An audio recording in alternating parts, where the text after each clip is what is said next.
Hello, and welcome to the final episode of Three Drams, where I, Matt Healy, also known as Pastel Matt, will be your host.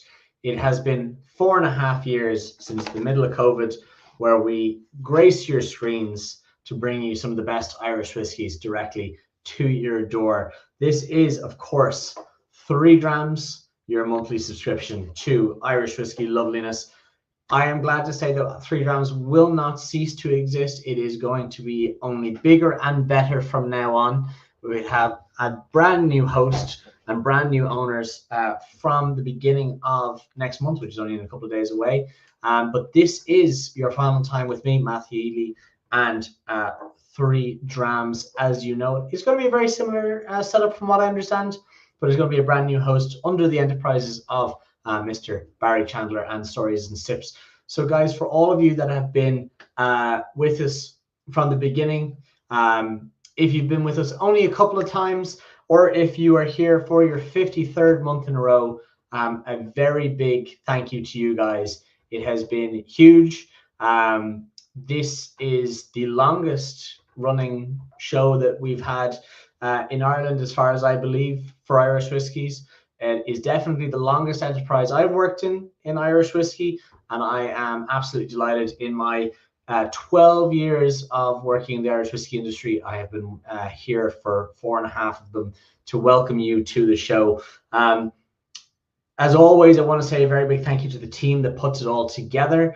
As I say, for 53 months in a row, I have nothing to do with the organization, and I really mean that. There is a team in Irish Malts who organize this every month. They get the whiskey producers on board, they get the tasting notes produced, they get the boxes produced, they decant them into the small bottles. They have to get a special license from the Department of Agriculture to be allowed to decant them into the small bottles, and then they ship them all over the world.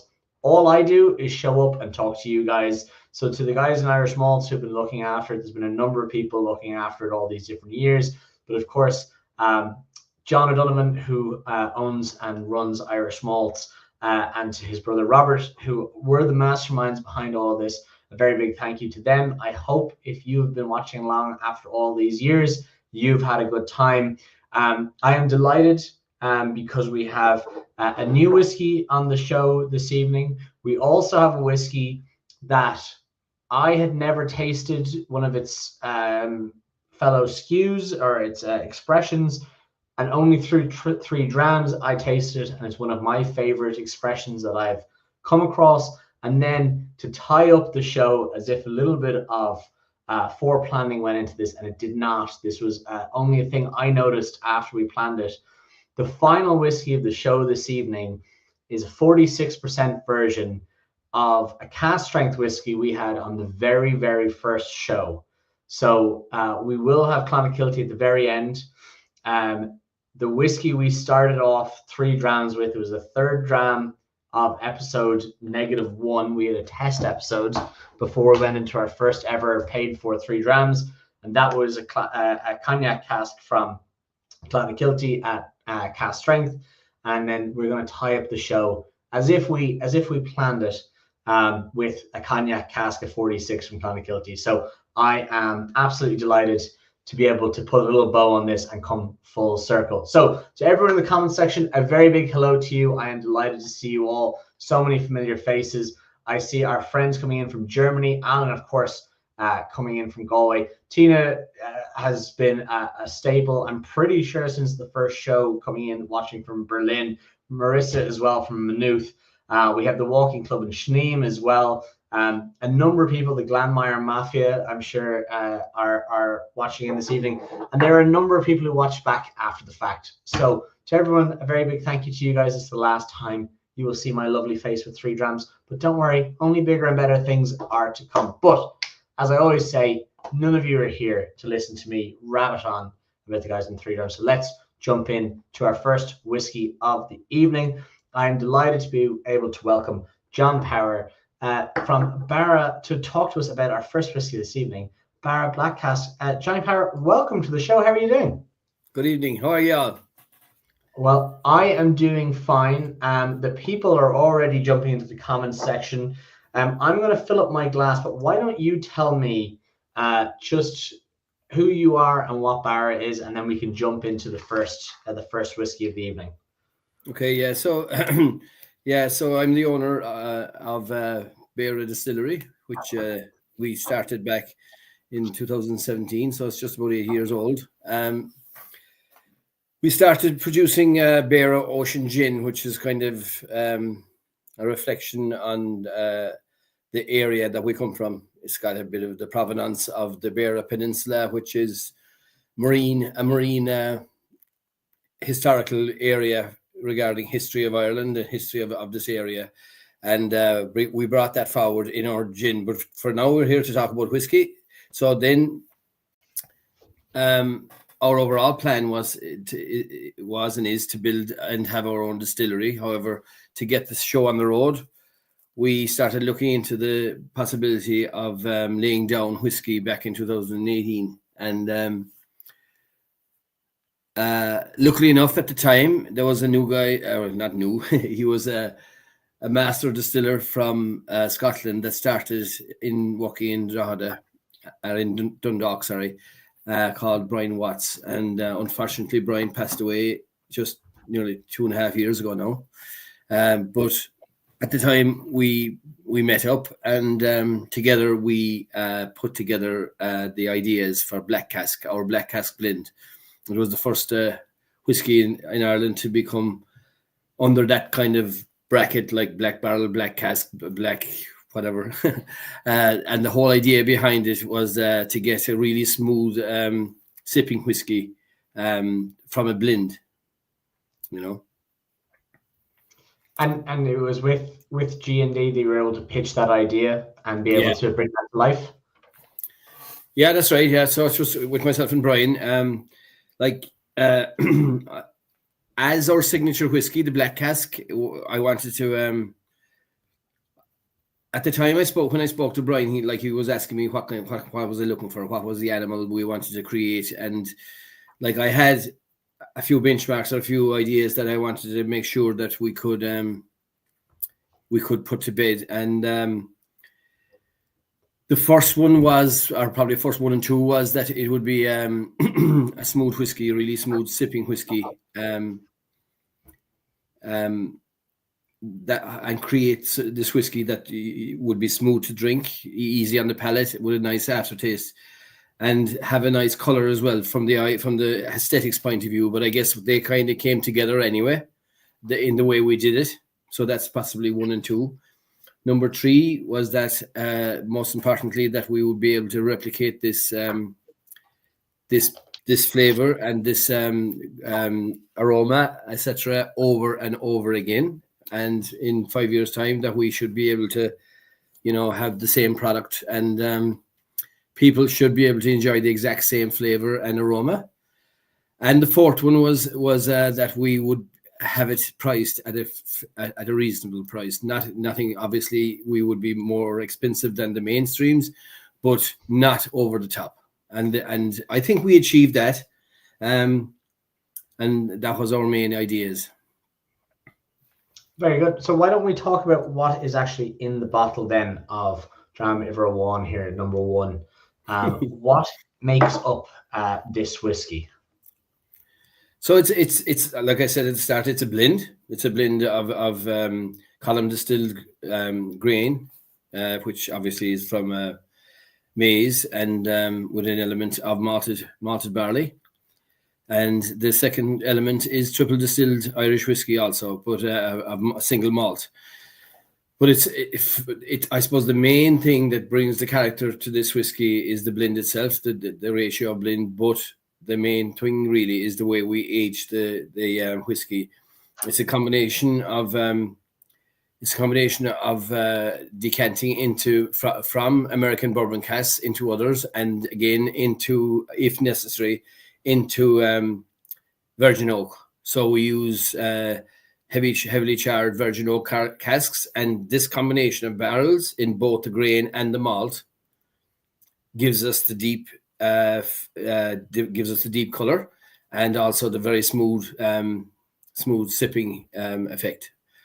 Yeah, absolutely. And how have, I suppose, your markets around the world respond with this, because having sipped on it now, it has a beautiful, big, lovely little wood spice, big, bright caramel character to it as well. I presume this has gone down well with your international markets. Yeah, I think the main thing really, like, in Ireland, traditionally we tend to take our spirits with something. Like John Wayne said long ago, it's like water in a man's whiskey. But I guess the mid-European drinker likes to take more of the flavor. Even with gin, actually, they would drink a gin neat. So having the whiskey that's a sip, what I call a sipping whiskey, that you can sip it without having ice, without having water, without having anything in it, is very important, and that came across very well. Well, I'm delighted to hear it, because sipping on it now is hugely flavoursome. But I also think that you said you could sip on it without ice or water, but even I think this whiskey would stand up very well to ice. The Americans in particular love the whiskeys with ice. I think this would be one that would cut through the ice really nicely as well. Absolutely, yeah. No, go ahead, John. Yeah, but I suppose the trial of any spirit really is to have it stand out without any ice or water, if you know what I mean. If it's good without ice or water, it's definitely going to be good with it. Absolutely. When you were, brainstorming the idea for these brands,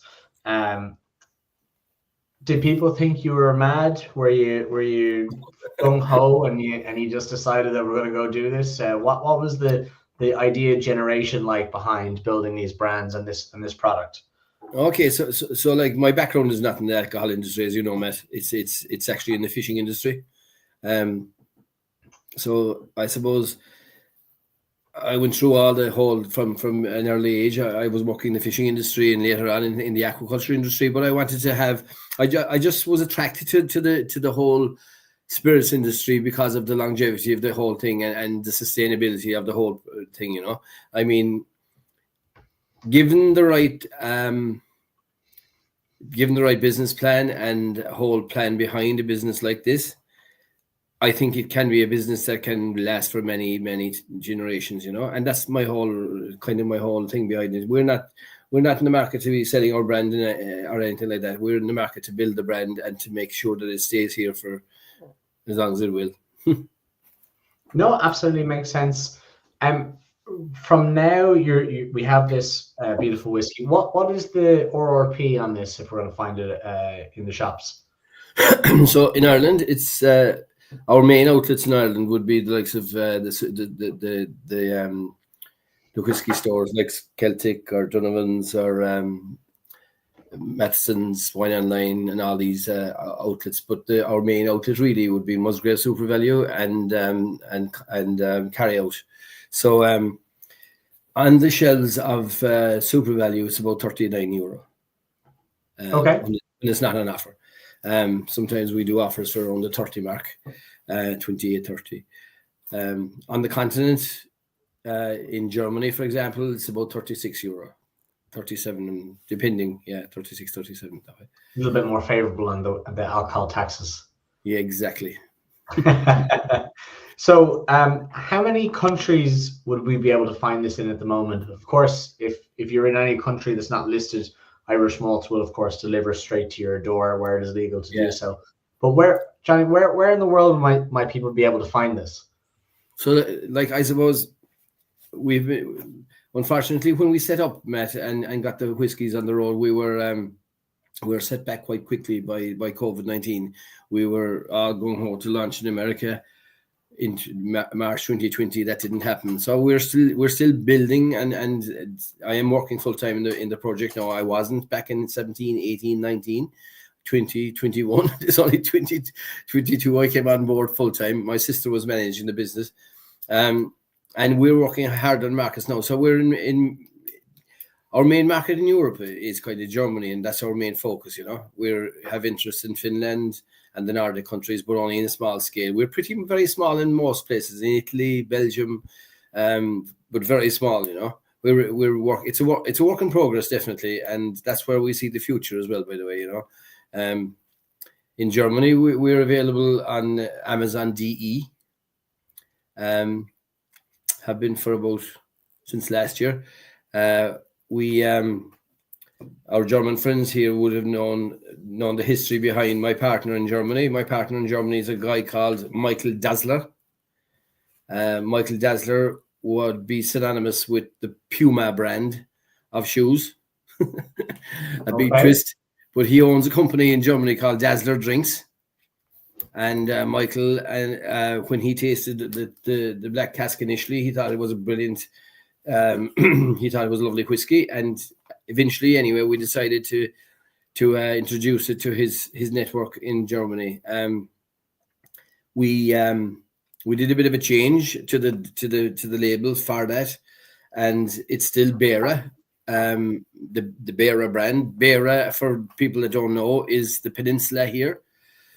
It's the Bera Peninsula is skirted by Bantry Bay and Kinmare River or Kinmare Bay. But we kept the Bera brand in the main, but we underneath that we have Dazzler meets Power. So that's what you'll see in the likes of Amazon DE if you search. You'll see Dazzler meets Power, or you'll see the Bera brand. You'll see both the Bera brand up and Dazzler meets Power beneath. Okay, that makes sense. We've some comments in. Marissa's saying she gets a lot of cherry off this. It's a lovely dram, rich and delicious. Alan's saying it's the first time trying your products, but he's very impressed. And Dermot is saying nice, soft tack, great body, a little short, but superb value for 30 to 40 euro. He's very happy.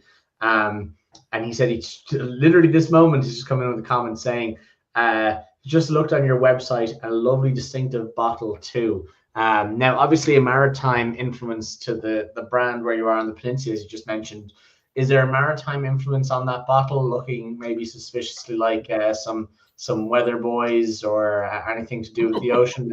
That inspiration?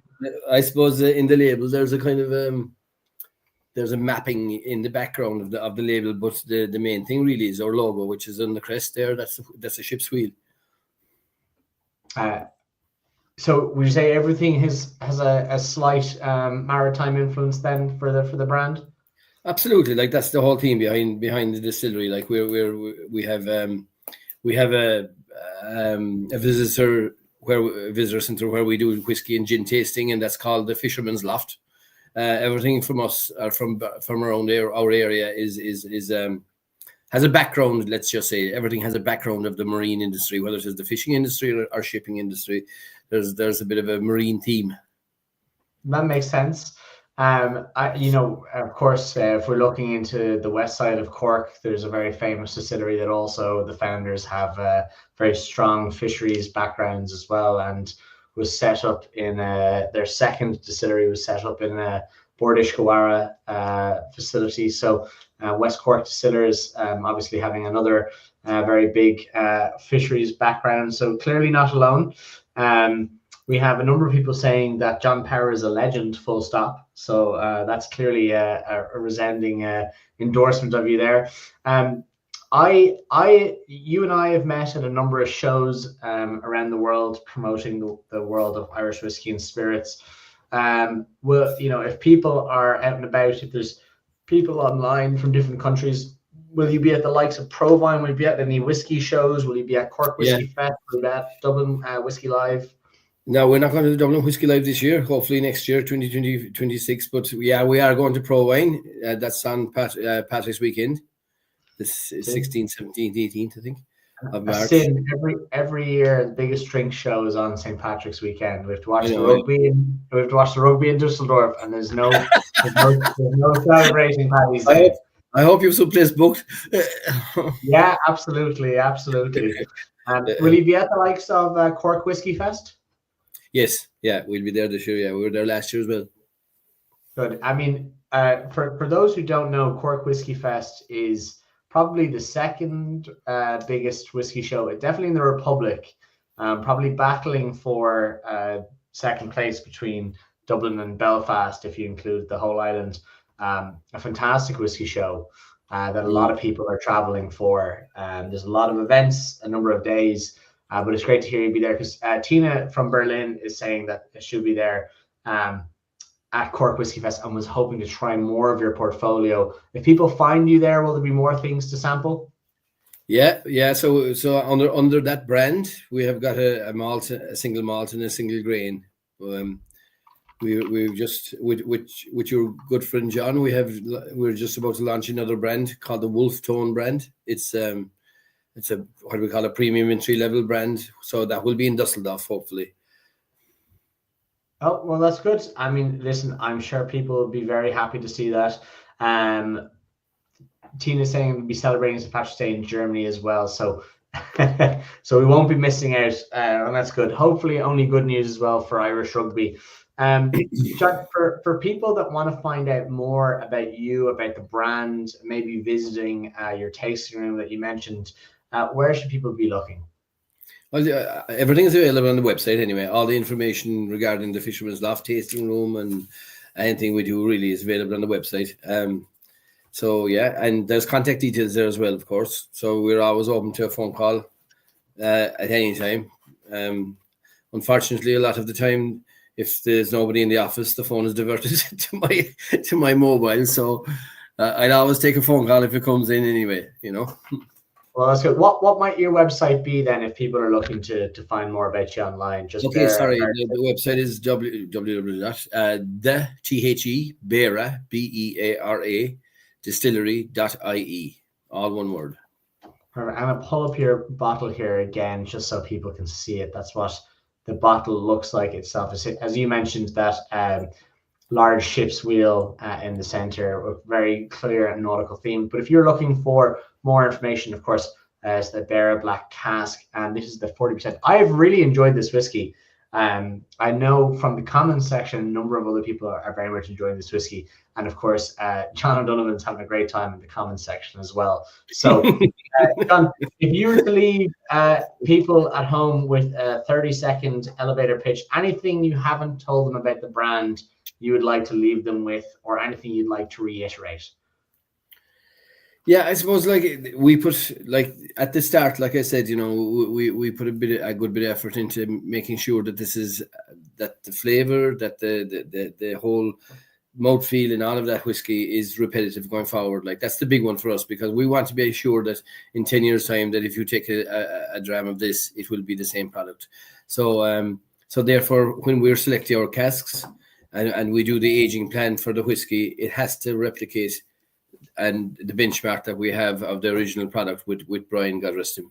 So that's about it, really. Like, I mean, quality is important to us. So, like going about it the way we do, it makes it expensive for us to produce. However, we reduce our margin as much as possible to make the price as approachable as possible, and that's about it, really. Like, I mean, I hope people enjoy the whiskey. Like the other whiskies would have the same theme. We use the black, the new oak barrels on not the same way, but within the aging process with them also, and gives a good effect. So yeah, that's the whole thing. We're about quality, and we're about sustainability, and in quality and in our business. Well, I really appreciate you letting us know all about this whiskey, John. I'm so glad to have had you here for the final episode of 3 Drams. Let me pull up this bottle one more time. This is what we've been tasting, the Beara Black Cask. It's at 40% ABV. And again, I love the nautical theme going through it. Thank you so much for your time this evening. Slán to you. Well, I am absolutely delighted to have had a fantastic whiskey. Again, a first-time whiskey on the show for Dram Ivor 1, number 1. To everyone in the comments section who's joining in late and wishing me well, thank you so much, guys. As you said, this is the last episode of 3 Drams where I will be your host. It'll be new owners and a brand new host from next month. In the next couple of days, it changes hands. So, guys, if you've been here since the beginning, or you've been here just the last couple of episodes, a very big thank you to you guys. I appreciate it. I even got glasses for this, just to be able to see all the messages to say thank you very much. First time in life getting glasses. Absolutely love it. It has made the world of difference, guys, to be able to see all these lovely messages. But joking aside, a very big thank you to you all. But not to waste any more time. This is Dram Ivor, though. We are joined by Sean McKay from the Achill Island Distillery. This is a whiskey that I personally really wanted to be on the show for the final episode. So I am delighted to welcome you to the show. Sean, welcome. How are you doing? Not too bad, Matt. How are you getting on? I am good. Now, before I mention the fact that it is bright and sunny where you are sitting in a car, and I'm presuming you're somewhere in the United States, I want to say we had your Bordeaux cask was on the show many moons ago. Yes. It was my first time trying the whiskey, and I absolutely love the spirit. I've been talking about it since. It's been one of my little dark horses. I people who don't know it, I bring it out to my friends and have a little sip. We love it. So when I saw the possibility of having you on the show, it has been my favorite discovery of 3 Drams was your Bordeaux cask. So I said to the guys, we had to get your bourbon cask on. I'm going to pull up the bottle again just so people can see it. This is what we're looking at. Of course, the Bordeaux cask had the kind of maroon red label, which we tried probably 12, 14 months ago. Yep. But I'm delighted to have you back on the show. Welcome to the final episode of 3 Drams with myself. I'm thrilled to have you. Welcome. Where are you in the world? I'm in Peabody, Massachusetts. It's at the moment right now it's all things kind of Irish American in the couple of weeks before St. Patrick's Day. Look, you've done this job out here yourself. You know what it's like for the run into Paddy's Day. But no, look, I'm delighted to be on your last ever episode, Matt. And we're here with our bourbon whiskey. Obviously, I'm just sniffing the glass because I'm driving right now. It's a serious temptation, but no, like this is our flagship whiskey essentially. It's our single malt from Achill Island Distillery. So when we started with distilling our own whiskey in Achill Island, we wanted to just have a separate brand for the domestic market because we wanted to differentiate it. Just that everything that comes in the Achill bottle, you know exactly that's all being distilled, bottled, and matured on Achill Island. You know, so there was a clear difference because we found the Irish American was definitely much more for the international market, and the Achill single malt much more for the kind of domestic market and the domestic market in, you know, within the European countries as well. It was a little bit more warmly received, the branding on that. So, but the whiskey itself, I don't know if you've tried it yet, Matt. Not yet, but I'll say sláinte. This is Brandon Bordeaux.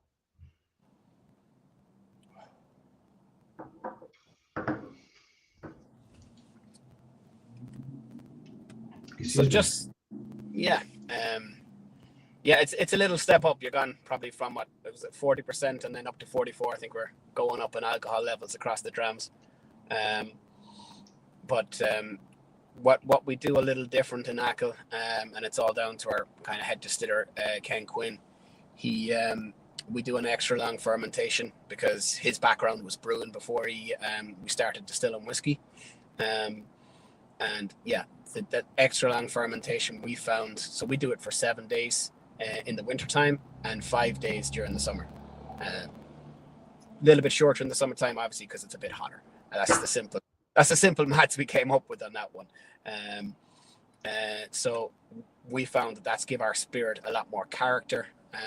As you know yourself, the longer fermentation, you don't get any extra alcohol out of leaving it longer in the fermentation tanks, but you do get more character built up from your wort.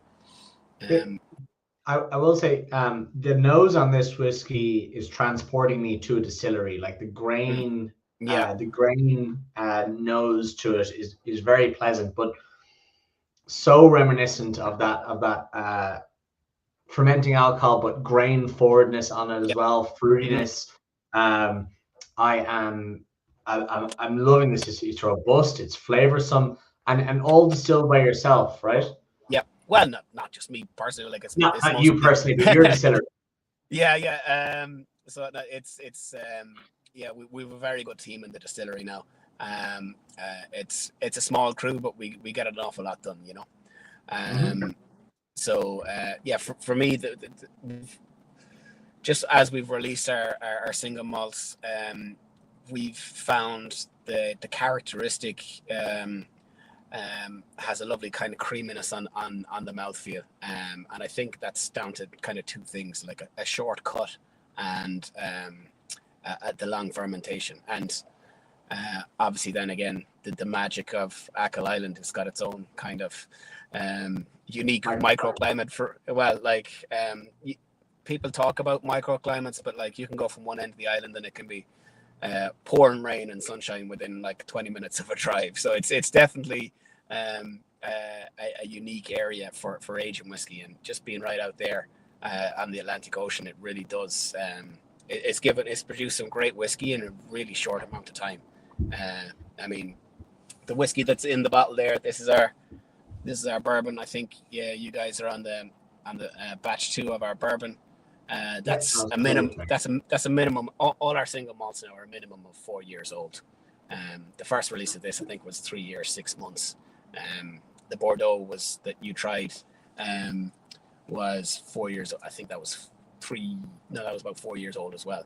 So no, we've been distilling since 2019, and we've been, I suppose, before that, our history was we were whiskey bonders, like a lot of people. We started out similar to Bera there. We would have, my father built the company sourcing whiskey from different distilleries to create the Irish American brand, and off the success of that we've had in the States, we're able to, build the distillery there on Achill Island. So that's like a little bit of the history of how we came to be where we are today.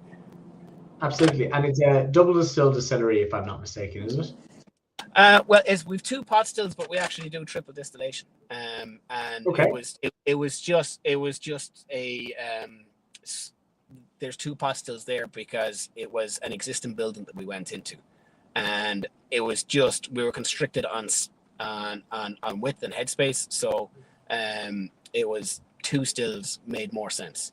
A third still obviously could have been put in there, but it just wouldn't have worked the engineering wise. So we did have David Hines from Cooley Distillery to design the whole system for us. So yeah, like we kind of deferred to his knowledge on that, and he was like, no, it's a little bit extra labor intensive that you have to run it through a third time, but we do get a lovely triple distilled single malt on that. So it's it really kind of carries it forward, Absolutely. And what do you use the do you use the intermediate still as a spirit still? Is that the idea? Yes. You just So the intermediate still would be the spirit still, and then we'd store that, and then when we're doing our collection, then we obviously put all the faints back in, and a little bit of the low wines in on top of that as well, just to give it a little bit of extra sweetness. And I think that's what you get as well with the with the single malt here, that it's a lovely flavor on it for quite a young single malt. It's very palatable, has a lovely creamy texture to it, and you get all them lovely bourbon notes as well. Absolutely. I don't think that it's just palatable, it's flavorsome, which is what I really love about your whiskeys. Is there's a lot of whiskeys that can be made by distilleries, particularly single malts, that can be very clean, very good single malts, and they're very middle road, samey, fine. They're made well. There's no production faults. They're good quality, and they're just fine. They're uninteresting. This is a fabulously interesting single malt. This is. I agree with you. It's for us. We wanted to, when you pick up a bottle or when you taste it, you're gonna go, "Oh, that's Achill whiskey." And that's the kind of characteristic with our single malts that we've. The flavor is distinctive, and the mouthfeel is a big thing for us. That it's that lovely waxy, creamy mouthfeel that it really makes the tasting experience a lot more enjoyable. For want of a better word, a bit of a more meatier whiskey that you can kind of really get your teeth into, and help transfer the flavors on the palate. Absolutely. As I said, I tried your American or Irish American whiskeys a number of times. Yeah. And then on this show, I try to be very apolitical, and Yeah. everyone has a. Okay. It's the last show. I don't care. I love this. Love You're gonna you. go wild, yeah. Privately behind the scenes, your Bordeaux was one that really caught me off guard. I saw the price point. You know, I didn't think at the time you had made it yourself. I tasted it. You told me the story. I loved it. You know, Yeah. that was it from this show was like the standout whiskey for me for great value, huge flavor, distinctness. And now to have this on the final show, I'm loving because, as I said, you can have good single malts that are just kind of boring, and this is a great single malt which is very robust, flavorsome, and as you said, tasting it, I would say that you could have people confused as to whether it's a pot still to a malt in terms of how much grain flavor there is coming through, particularly for triple distilled whiskey. There's so much personality, so much grain. I think it's a very interesting, fun, enjoyable whiskey is what I say. For like people sitting around, who are used to Scotch or used to, say other malts, France, Japan, or whatever. This is going to give you so much to chew on, so much to muse over. I think people will really enjoy it no matter where you are. Oh yeah, 100%. And funny you mentioned France. That's the first export market that this whiskey has gone to. It's been selling back home. I think the last 2 years now, give or take. And we have an importer there, and they've been very receptive to it. And like yourselves, they were a big fan of the Bordeaux. Obviously, in France, it kind of seemed to make sense. And along with the bourbon, they're the two whiskeys that they started with. And my brother Michael just came back from the trade show there in Paris with them. That was a few days ago, or a week or two ago, and they want to buy more stock. They're loving the whiskey, and as you said, the price point too. So it's a little bit cheaper in France with the lower tax rate. So I think our single malts kind of range from 47 up to about 65 or so on Irish malts. That's obviously going up to the cask strength peated single malt. But no, we've a good range of products there, and we wanted to kind of keep them distinctive as well. So we weren't in a rush to do a lot of different cask finishes and things like that. So we released the bourbon, straight up bourbon aged whiskey first. Then the Bordeaux came 6 months or so later, and the peated came because the Aviation Club came down to our distillery, and we just had some Lefroy casks there just for fun, and we wanted to show them something different. And they all told us, you need to release that whiskey. And I was like, I don't know, because I literally just pulled it out of the cask for them, and they was like, it has to be done at that strength. I was like, okay, but like when you have a group of enthusiasts telling you something like that, you kind of have to listen to them. And that's been going very well for us as well. That's good, because Tina in Germany just asked, have you any plans to release anything with a higher ABV? But I think you might have answered that question right there. Yeah. So the bourbon and the Bordeaux finished whiskey, both at 44, and then we have that one is 60% is the peated. So it's literally straight out the barrel. Is it peated cask or peated grains? It's a peated cask, so it's our single malt. And this is one of the reasons we did it like this was it would have been a huge gamble for us 5 years ago when there wasn't as much development of peated Irish whiskies. It was only just really Connemara that was doing it at the time. We would have had to put a huge investment into buying multiple shipments of peated whiskey and running through the system for something that we didn't know if it was a fad that was a year long, or maybe it's what people are looking for. So that's why we went with the Lefroy cask. So we were able to try it out with our own, without having to do it from the 100% peated at the start. So that's something we may look to in the future. I mean, this way is working for us very well right now. If it's not broke, don't fix it. If people are looking for more heavily peated stuff, it's something that we might look to in the future for sure. Absolutely. Were they 200-liter Lefroy casks, or were they their famous quarter casks? They were the quarter casks, yeah. We're very, very, very lucky to get our hands on. I think it was we got them through Mark Quick, so he sorted us out with them very well. No, they're absolutely fantastic casks. I've worked with them myself. They make really, really interesting whiskies, not and almost more smoky than you would be peated, if that makes sense. Yes, yeah. And generally that'd be my own taste. I wouldn't go for a very heavy peated whiskey, because that's just my own personal taste, you know. And this is the hard thing to do when you're blending for everyone else. It's hard to kind of go away from your own personal taste and go, oh well, there's other people that like that. So you kind of have to look what other people are doing for. So we started off with kind of like, as you said, a smokiness or like a delicate peat flavor, as opposed to really full on stuff. Absolutely. Are there any plans for the future for any new releases or anything you can let us in on? We have a new release coming out for Whiskey Life. Can I tell you guys, or is it like secret? Or I mean, you tell me if it's a secret. I don't know if it's a secret. So we have a pot still whiskey, so a pure pot still Irish whiskey coming out for Whiskey Live. So if you're familiar with our range, we've done a trinity of special releases since we opened the distillery, since the whiskey came of age. The first one was a single malt in Bordeaux.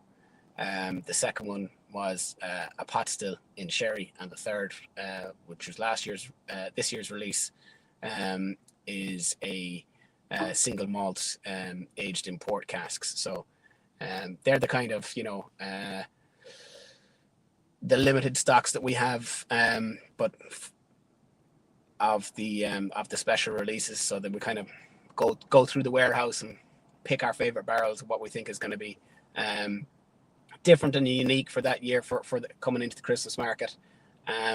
But the 23 pot still was so well received that we said we have to try and get this out as a regular product line, So what we've done is we're going to do it'll be a 4-year-old pot still Irish whiskey, aged in bourbon and finished in sherry.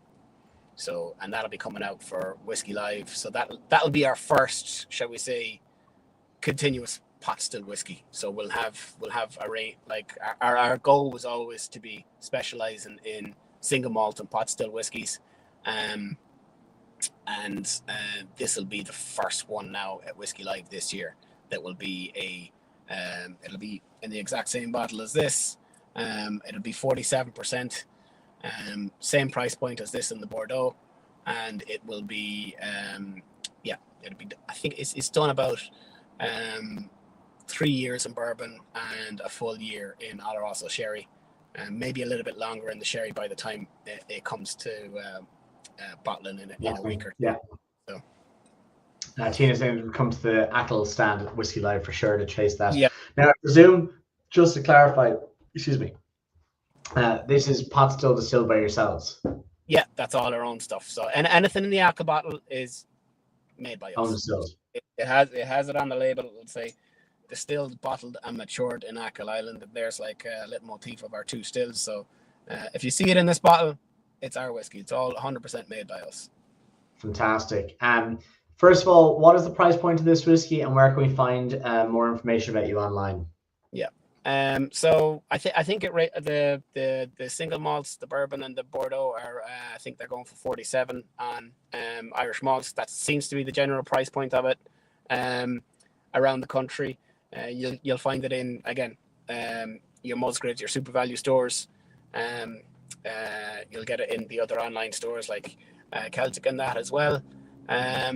And we sell it like a little bit of a discount then in the distillery. You can get it for like 45 euros in the distillery. So if you come to the distillery, you get that bit of a discount. But that's the price range we're looking at for the single malt, and our new pot still will be that 45 to 47 or like 50 euro price range for the 3 for the 2 single malts and the pot still, and then obviously with the cask strength peated, that has to be the higher price point, just because we can't get it any lower with the tax, you know. Absolutely. Well, Sean, thank you so much. I appreciate you taking the time from Massachusetts. Where were you in Massachusetts? Peabody. It's on the North Shore. So I've just stepped out of a meeting with some of the liquor reps here, so that's why I'm in the truck. So it's a bit noisy in there. So like we're just hitting up some accounts and things. So getting the good word of Irish whiskey out there. Absolutely. Enjoy Massachusetts, enjoy Boston, get down to Southie and all that kind of stuff. So enjoy yourself. Have a good one, Sean. Thank you so much for joining us. Lovely, Matt. Thanks for your time. Thanks. Absolutely. Well, we are on to our final whiskey of this evening as Oisin Mulcahy's ears perk up as we bring up the Clonakilty logo. This is our final whiskey of the evenings. Roisin, I can't ask Sean that question about Trump's tariffs. A really good question because I just let him go. But we will be able to loop back onto that. But going on to our final whiskey of this evening, Clonakilty Cognac Cask Finish. Now, I do want to stress that we started our first ever show with 4.5 years ago with Clonakilty with a cognac finish Irish whiskey with a different master distiller. So now, for I think the third or fourth time, I'm going to be able to welcome Mr. Oisin Mulcahy to bring us through another fantastic Clonakilty Irish whiskey. And now to close out the final show of 3 Drams for myself, pot stilled Matt Healy. Oisin, how are you doing? Welcome back to the show. Matt, yeah, it feels like only yesterday I was here last. So yeah, it seems pretty frequent these days, but it's great to be here. And I'm very sorry to hear it's your last show as well.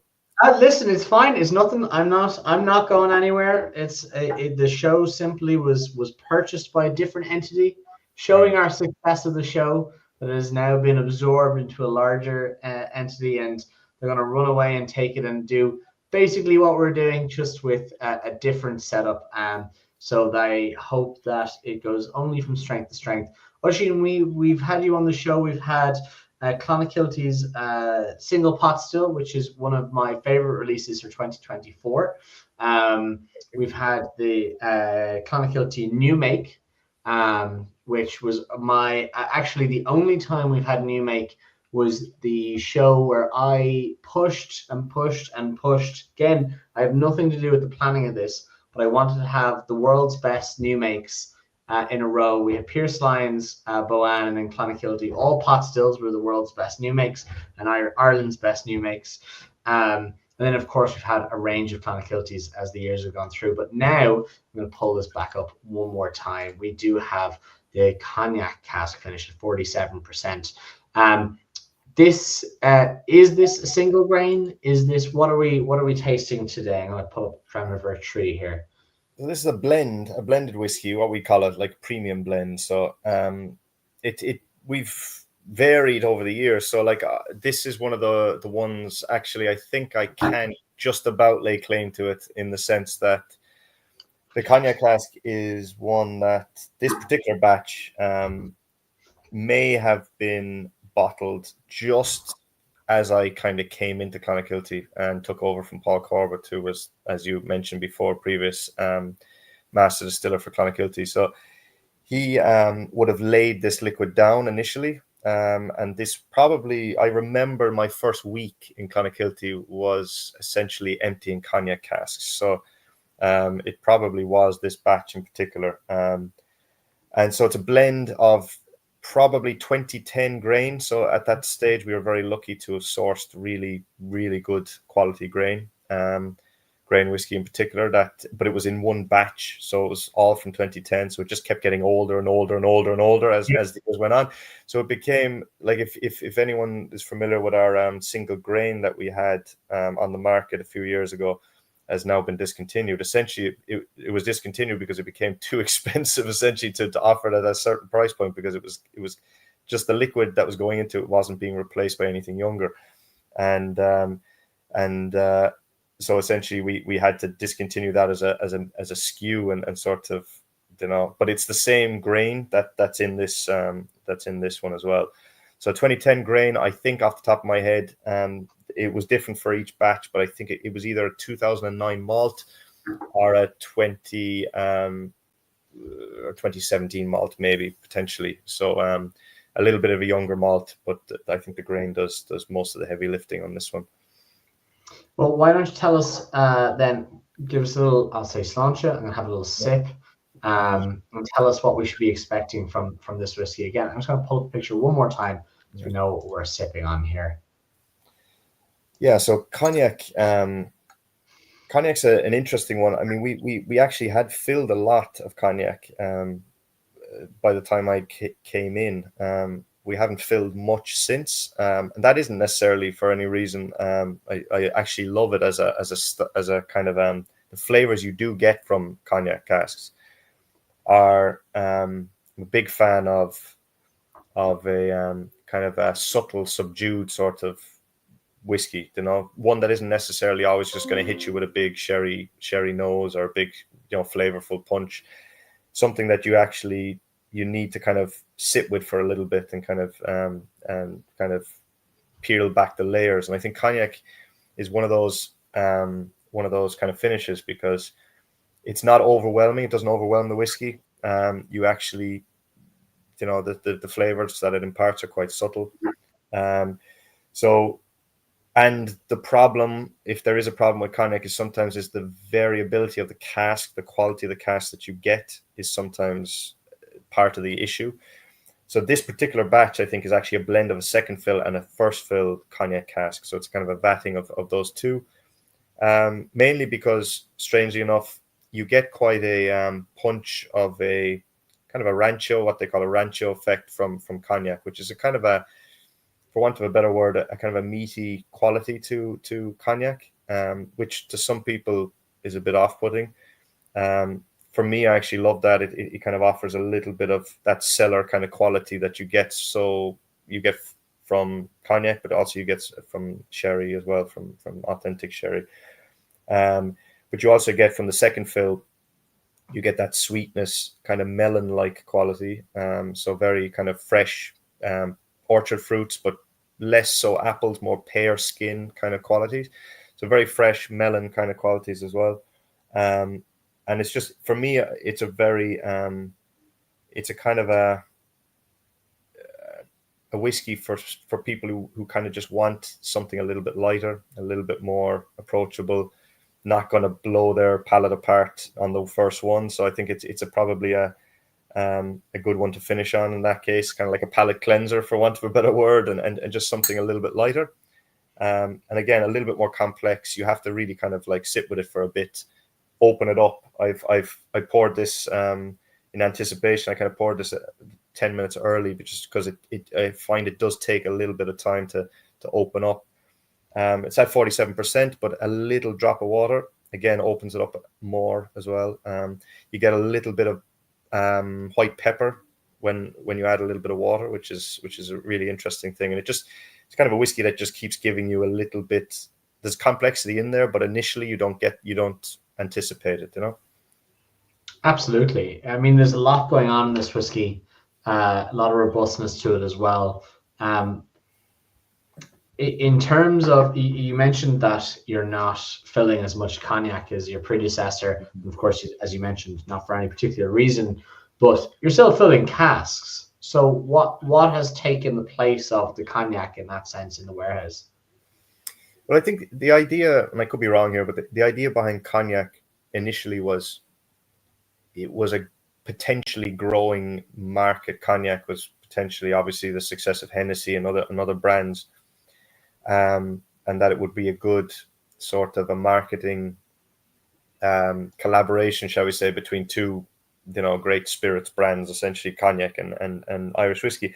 And I do think that there's been some very successful cognac finishes. I think Teeling did a very good. I think it might have been the 21-year-old was very good in cognac a few years ago. And like you said, I think it works very well with Irish whiskey. So we kind of filled them initially, but I think since then, maybe potentially you kind of want to broaden the horizon a little bit. And the market, as you know, changes so quick. People's tastes change so quick. They want different things. And so you're kind of looking at what to fill next. For us, I think when I kind of came on board, initially I spent most of my time just trying to get a handle on what I was taking on, what I was taking over. It's only now in the last maybe year and a half that I've actually put a lot of effort into filling something else now, filling unusual casks. Now, cognac is actually something I'm going to come back to, but it's one of those things that the quality of the cask matters most. So I think sourcing the right casks, we've got some interesting leads at the moment. We're obviously in a difficult position where, because where we're located, it makes no sense getting a large shipment of cognac casks. You know, we want one or two, but as you know, it's very expensive to ship one or two casks. So we get them piggybacked off other loads. And for us, it's important to get the highest quality over quantity. But right now we're filling like a lot of unusual sherries. Obviously, our core pot still is in Amontillado, so we're experimenting with a lot more of the less well-known sherry varieties, which is really interesting and it's nice to see the feedback from that, because it proves that not everyone is interested in just Oloroso and PX. Madeira, big fan of Madeira at the moment. I think there's certain things that you realize that are, you have to match the cask to the liquid at the end of the day, because, the liquid for us in Clonakilty, especially because we put so much effort into our new make. And the reason we do that is because, it matters. We don't believe that the cask is 100%, the whiskey. We believe that the new make, that the quality of the spirit is at least, a sizable portion of the quality of the final product. And so therefore we want that to shine through, and we kind of want the cask to match the quality of the spirit. And for us, that was the Amontillado, worked very well. The kind of the salt saline quality to what we got from that worked very well. And I find Madeira works incredibly well with our pot still as well. We've got single malt. We've begun. Clonakilty started primarily as a single pot still distillery. We started making a small amount of single malt, which we're now beginning. It's it's turning 2 years old now soon, and so we're seeing how the single malt is actually maturing, and totally different flavors, and it's totally different style of cask then that's required for those flavors. Absolutely. Just to come back to this whiskey very quickly, Roisin's asking what age is, on average, is this whiskey that we're tasting this evening? So like I'm saying, I suppose it all depends on when it was bottled. So this particular batch is kind of been knocking around for the last 2 years. I suppose you could probably you could probably get a bottle or two of it online. We've sold out of it on our side. We don't actually have any more. This is the first time I've tasted it in 2.5 years, essentially. So that's really nice, actually, because we, strangely enough, don't retain a lot of the bottles that we send out, and when they're gone, they're gone. So like I said, the grain portion, it's about a 50-50. Most of the blends were 50-50 grain and malt. So the grain was 2010. That's 14-15 year olds now, but when it was bottled, it was probably closer to 10 or 11 years old. And then the malt, like I said, it was probably a 2009 malt. So on average, you're probably looking at 8-year-old, probably. Very good. And for your own pot still, obviously, well, for people may not know, we worked together at some point in our careers. I had tasted the spirit you were working with when you first came in, and the spirit you finished with that came in the bottle, because at that point I had parted ways with the company that you worked with at the time. But I saw the beginnings, I saw where it went into cask, and then where it ended up was fantastic to the arc that you brought the spirit on. I presume that was a proud moment for you. I mean, like for me online, if I'm looking online, there's only good things. I'm seeing reviews. I'm seeing, Whiskey Base. I'm seeing people online talking about it. For myself, was my whiskey of 2024. I polished off a number of bottles throughout the year. It was a big favorite of mine. For a career prospect, obviously you didn't distill it, but you brought it to fruition, finished it, brought it to market. What was that like for you? I think it was, obviously it's a career defining moment in many ways. Like, I think because it's a distillery defining moment, obviously to come into Clonakilty when I did, at the perfect time, really.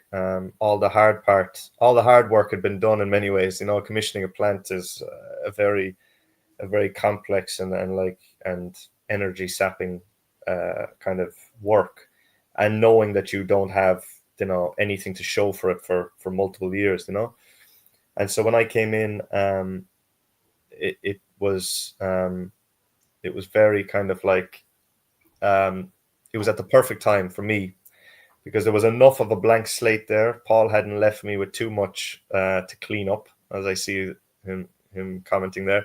So like, he hadn't left me too much to change or to clean up. It was essentially a blank slate. He had some ideas himself. I kind of picked his brains with what he had thought might work. But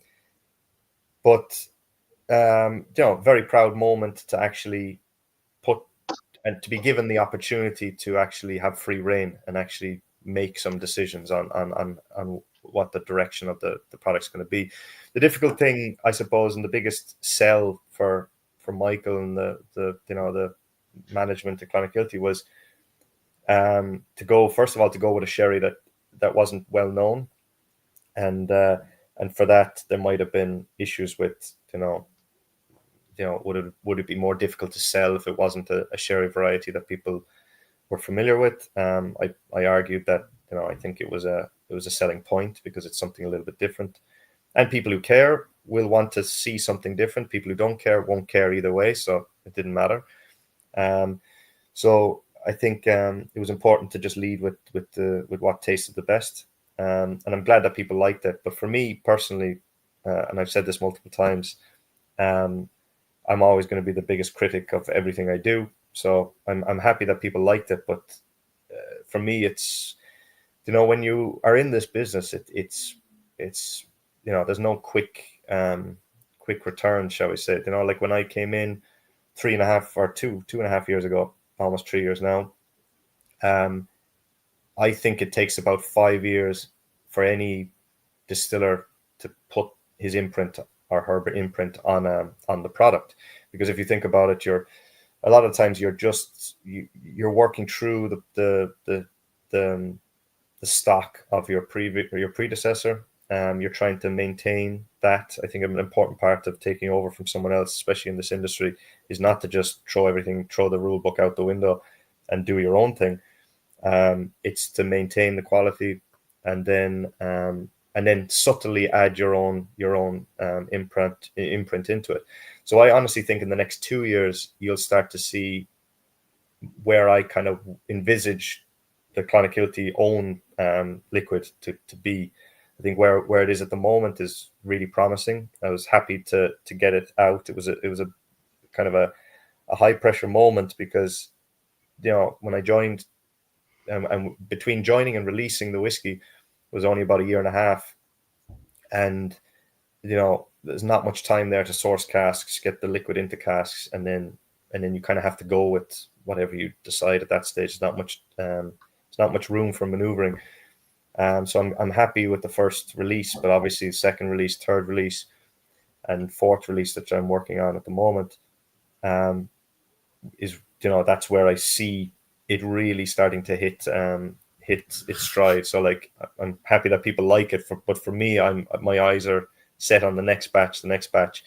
I kind of have this image in my head. I need to hit it, and kind of want this flavor to be realized. And for right now, it's close, but it's not quite there yet. Well, I'm delighted to have you be able to talk us through that, Oisín. A very big thank you to you. As I mentioned at the start of the show, somewhat poetic for me because this is my last show with Three Drams. But the first show was with a cognac cask from Clonakilty, and little did I know that the ex-master distiller of Clonakilty would be watching along with us, Mr. Paul Corbett, who's in our comment section here, who brought us on our first pre-episode. It was the very first. This is episode 52, as you can see through the top there. There was one episode before we started all this as a test episode, and he brought us a lovely cognac cask blend, which was about 4.5 years ago. And now to end with Oisin Mulcahy, the now master distiller, head distiller from Clonakilty, talking us through a lovely cognac cask with Paul Corbett viewing in the wings has been very poetic. Oisin, if people want to find out more about the distillery, where should they look online? So we're across all the social media platforms. Clonakilty Distillery, search for us, you'll find us there. clonakiltydistillery.ie is our website. You can have a link to our shop there. If you can't get the whiskey you're looking for on our shop, try our Irish malts, Celtic Whiskey Shop, all the usual online retailers. For this particular batch, because it's essentially what's out on the market, it was a single kind of a release or whatever, so it's going to be, there might be a few more bottles kind of knocking around. I think you might be able to get one of the first batches, if not batch one, in Irish malts at the moment, still maybe a bottle or two. That would have been at a slightly higher ABV, maybe cask strength 57 or something like that. So but yeah, that's where you can find it. Are you going to be at any of the whiskey shows this year? Cork, Southeast, Whiskey Live? Missing Southeast this year, but we'll definitely be at Cork Whiskey Fest. Looking forward to that, and Whiskey Live probably more than likely. Yeah. Well, absolutely fantastic. Oisin, thank you very much. I will say a very big thank you to you, to everyone in the comments section who's been watching along for this episode. If you're watching back after the fact, I know Ayano watching in Japan every month.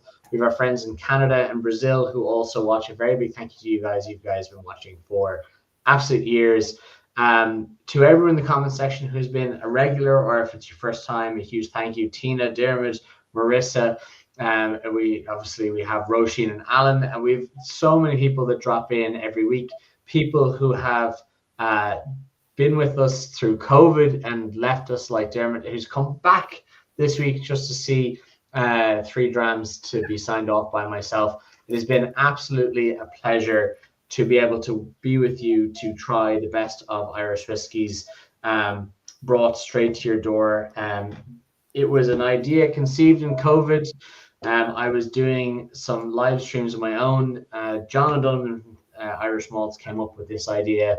It has gone through numerous iterations, but this is an absolutely fantastic product of 3 Drams. Very big thank you to everyone who's watched. If you are a subscriber of 3 Drams, you will get an email letting you know, depending on how long you're subscribed for, it'll carry through to the next owners of 3 Drams. As I mentioned, 3 Drams is not ending. It has simply got a new owner and a new host. But if you are a subscriber, you will be getting this pack next month. From the 3rd of March, I think it changes hands. So you will have all of the information from the owner. There will be new pricing guides, new guests, new hosts. It'll be everything you love about 3 Drams, only with loads more energy of a brand new host. To Johnny Power from Barrett, who has brought us a fantastic whiskey this evening, which I absolutely loved. Sean, of course, from Achill Island, one of my favorite finds of 3 Drams in its entirety. And then, of course, Oisin, a guest of multiple occasions with pot stills, new makes, and now, of course, our cognac cask. A very big thank you to you. I really appreciate everything you've done. And I hope to catch you at a whiskey festival sometime soon. And to everyone in the comments section, there's some lovely messages coming in. A very big thank you to you all. And I very much hope you have a lovely week, month, year. And every whiskey festival hopefully is as great as you enjoy it. And of course, Dermot is in the hospital watching us from his hospital. He snuck in his 3 Drams. He's not supposed to be drinking. and he is drinking in his hospital bed. So to you, get well, and a very big thank you to your dedication to the world of Irish whiskey. Oisín, to you, thank you so much. I hope you have a lovely evening, and Thanks, good night. Best of luck. Thank you.